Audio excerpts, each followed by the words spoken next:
السلام علیکم ورحمۃ اللہ وبرکاتہ۔ الحمدللہ رب العالمین والصلاة والسلام علی سید الانبیاء والمرسلین، اما بعد فاعوذ باللہ من الشیطان الرجیم، بسم اللہ الرحمن الرحیم۔ لقد کان لکم فی رسول اللہ اسوۃ حسنہ، صدق اللہ العظیم۔ الصلاة والسلام علیک یا رسول اللہ وعلی آلک واصحابک یا حبیب اللہ صلی اللہ تعالی علیہ وسلم۔ ناظرین محترم، آج کا ہمارا درس نمبر 6، ایپیسوڈ نمبر 66۔ آج انشاءاللہ العظیم لباس کے حوالے سے، کپڑوں کے حوالے سے کہ کس طریقے کے لباس کا استعمال درست ہے، اور لباس کی لمبائی جیسے پاجامہ یا شلوار یا تہبند وغیرہ پہن رہے ہیں تو وہ کس طریقے سے ہونی چاہیے، ان دونوں چیزوں کے حوالے سے سماعت کر لیں گے۔ حضرت ابو سعید رضی اللہ تعالیٰ نے حضرت ابو ہریرہ رضی اللہ تعالیٰ عنہ سے روایت کی کہ نبی کریم صلی اللہ تعالیٰ علیہ وسلم نے ارشاد فرمایا، اذا ابا احدکم الى فراشہ فلینفض فراشہ بداخلۃ ازارہ فانہ لا یدری ما خلفہ علیہ۔ بخاری شریف کی روایت ہے جس کا مفہوم ہے کہ جب تم میں سے کوئی اپنے بستر پر جانے لگے تو اسے چاہیے کہ اپنے بستر کو اپنی ازار کے اگلے زائد حصے سے صاف کرے، کیونکہ اسے کیا معلوم کہ اس کے بعد کیا چیز اندر آ گئی۔ میرے پیارے آقا صلی اللہ علیہ وسلم کے پیارے دیوانوں، جس طرح بستر میں کسی موذی چیز کے گھس جانے کا اندیشہ ہے، اسی طرح کپڑوں میں بھی ان کے گھس جانے کا اندیشہ ہوتا ہے۔ اس لیے کپڑے پہننے سے پہلے جھاڑنا یہ بھی حضور علیہ الصلوۃ والتسلیم کی سنت مبارکہ ہے۔ آپ جو کپڑے پہنتے ہیں اسے پہلے اچھی طریقے سے آقا علیہ السلام جھاڑ لیتے ہیں، لہذا ہمیں بھی اگر کوئی کپڑا پہننا ہے تو سنت پر عمل کرنا چاہیے اور اس کپڑے کو اچھی طریقے سے جھاڑ لیں، تاکہ کوئی موذی جانور اگر اس کے اندر گیا ہے تو موذی جانور نکل جائے، اور جب وہ موذی جانور نکل جائے گا تو کپڑا پہننے والا آنے والی پریشانی سے محفوظ رہے گا۔ یہ سنت پر عمل کرنے کا انشاءاللہ فائدہ بھی ملے گا اور سنت پر عمل کا ثواب بھی مل جائے گا۔ حضور علیہ الصلوۃ والتسلیم نے سونے سے پہلے بستر جھاڑنے کی تاکید فرمائی، جس سے بات سمجھ میں آتی ہے کہ جو کپڑا بھی استعمال میں لایا جائے اسے جھاڑ لینا بہتر ہے، یعنی پہننے کا کپڑا ہے اسے بھی جھاڑ لیں۔ اب دیکھیں، سونے کے لیے بستر پر جا رہے تو بستر کو بھی جھاڑ لیں، کہ ایسا نہ ہو کہ بستر کے اندر کوئی چیز، کوئی موذی جانور، کوئی تکلیف دینے والی چیز پہنچ گئی ہو اور اس بندے کو تکلیف پہنچا دے، تو بستر کو بھی جھاڑ لے تاکہ تکلیف دینے والی چیز نکل جائے۔ اب ہم یہ جاننے کی کوشش کرتے ہیں کہ پاجامہ، تہبند، ازار، یہ اس کی لمبائی کیا ہو جب بھی ہم اس کو استعمال میں لائیں۔ تو حضرت ابو سعید خدری رضی اللہ تعالیٰ عنہ سے روایت ہے کہ نبی اکرم صلی اللہ علیہ وسلم نے فرمایا، اس کا مفہوم ہے کہ مسلمان کا تہبند نصف پنڈلی تک ہونا چاہیے، ٹخنوں تک ہونے میں بھی کوئی حرج نہیں ہے، البتہ ٹخنوں سے نیچے ہو تو وہ آگ میں ہوگا، اور جو شخص تکبر سے تہبند نیچے گھسیٹے گا، یعنی ٹخنوں سے نیچے گھسیٹے گا، اللہ تبارک و تعالی اس کی طرف نظر نہیں فرمائے گا۔ اللہ اکبر، اللہ اکبر۔ میرے پیارے آقا صلی اللہ علیہ وسلم کے پیارے دیوانوں، شلوار یا تہبند ٹخنوں سے اوپر رکھنا یہ سنت ہے، اور اس کی مصلحت اور حکمت کیا بیان فرمائی گئی؟ اس کی مصلحت یہ کہ تواضع یعنی عاجزی ہے۔ ٹخنوں سے اوپر اگر آپ نے لباس پہنا ہوا ہے تو یہ عاجزی ہے، انکساری ہے۔ آج ہمارا حال اس سے بہت مختلف ہے۔ ایک تو یہ کہ ہم خود اپنی شلوار، تہبند اور پینٹ اتنی نیچے رکھتے ہیں کہ زمین سے گھسیٹتے ہوئے چلتے ہیں، پھر اگر ہمارا کوئی ساتھی ٹخنوں سے اوپر پہنتا ہے تو ہم اس پر جملے کستے ہیں اور اسے نہ جانے کون کون سے القاب سے نوازنے لگ جاتے ہیں۔ بیچارہ وہ اسلامی طریقے پر عمل کر رہا ہے اور اسے ہم تنگ کرنا شروع کر دیتے ہیں۔ ہمیں ایسا نہیں کرنا چاہیے، ہمیں خود اپنے آپ کو اس بات کا عادی بنانا چاہیے کہ ہمارے کپڑے ٹخنوں سے اوپر ہی تک رہیں، اس لیے کہ آقا کریم صلی اللہ علیہ وسلم نے اسے مسلم کا لباس قرار دیا، اور دوسروں کو بھی اس بات کی تاکید اور تلقین کرنی چاہیے۔ اس حدیث مبارکہ سے یہ بات بھی معلوم ہوئی کہ اگر کوئی شخص تکبر اور گھمنڈ کی وجہ سے کپڑے ٹخنوں کے نیچے لٹکاتا ہے تو یہ عمل اللہ تبارک و تعالیٰ کے غضب کا باعث ہوگا۔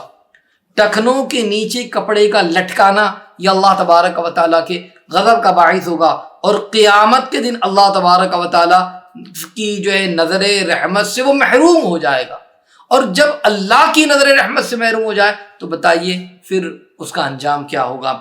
تو اگر جو ہے پیٹ بڑا ہو جس کی وجہ سے تہبند یا پاجامہ ٹکنے سے نیچے آ جاتا ہو تو ایسا شخص اس وعید میں شامل نہیں ہے، مگر غرور کی وجہ سے، تکبر کی وجہ سے، گھمنڈ کی وجہ سے اگر کوئی شخص اپنے پینٹ، پاجامہ یا تہبند کو اتنا نیچے تک لے جاتا ہے جو ٹکنوں کے نیچے جاتا ہے تو اس کے لیے وعید آئی ہے، اور وہ بندہ فضل خدا سے بھی محروم۔ اور اس کے حوالے سے ایک روایت میں آپ کو بتاؤں، حضرت ابو ذر رضی اللہ تعالیٰ عنہ سے روایت ہے کہ آقا کریم صلی اللہ علیہ وسلم نے ارشاد فرمایا، ثلاثۃ لا یکلمہم اللہ یوم القیامۃ ولا ینظر الیہم ولا یزکیہم ولہم عذاب علیم۔ فرمایا اللہ تعالیٰ قیامت کے دن 3 قسم کے لوگوں سے کلام نہ فرمائے گا، اور نہ ان کی طرف دیکھے گا، نہ انہیں پاک کرے گا، اور ان کے لیے دردناک عذاب ہے۔ راوی بیان فرماتے کہ نبی کریم صلی اللہ علیہ وسلم نے یہ کلمات 3 مرتبہ دہرائے۔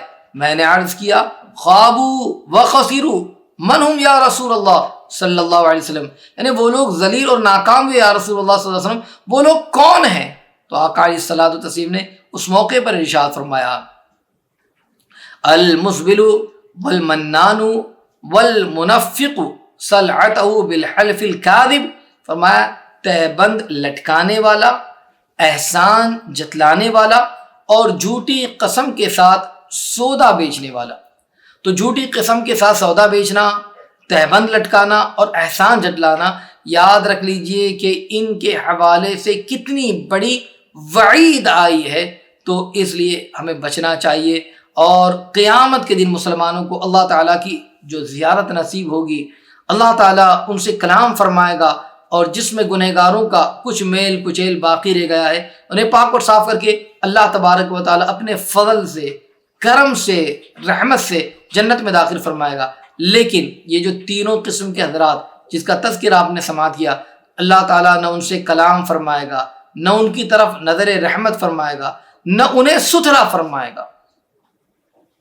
یہی نہیں بلکہ ان پر دردناک عذاب بھی فرمائے گا۔ غور کیجئے، آج یہ 3 خصلتیں ہمارے اندر کس قدر اور کس حد تک موجود ہے۔ آج شلوار اور پینٹ زمین پر گھسیٹتے ہوئے چلنا بھی ہماری خصلتوں میں سے ہے۔ آج کامن، عام سی بات ہے، فیشن بنا ہوا ہے، شلوار پینٹ جو ہے ہم اس طریقے سے ٹکنوں سے نیچے تک پہنچاتے ہیں اور پھر زمین پر گھسیٹتے ہوئے چلتے ہیں۔